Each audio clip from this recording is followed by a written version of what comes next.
Instead of jumping into the next paragraph of Philippians, I want to share some things God spoke to me about in Psalm 33.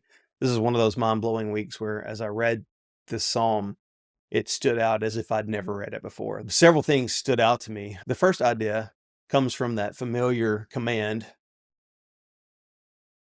I heard that phrase. If you haven't, it's something that's said over and over and over in the Psalter, which is another way to say the book of Psalms.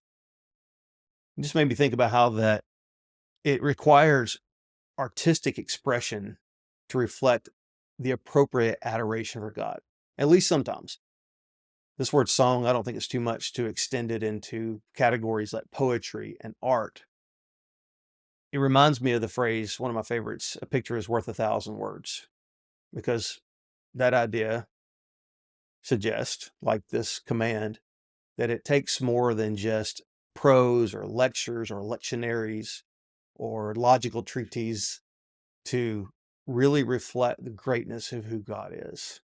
This may be why that the Bible is filled with poetry and imagery. Of course, we think of the Psalter when we think of poetry, but the big ideas of the Pentateuch are four key poetic texts. And then, of course, the prophets are basically poetry as much as the Psalms are.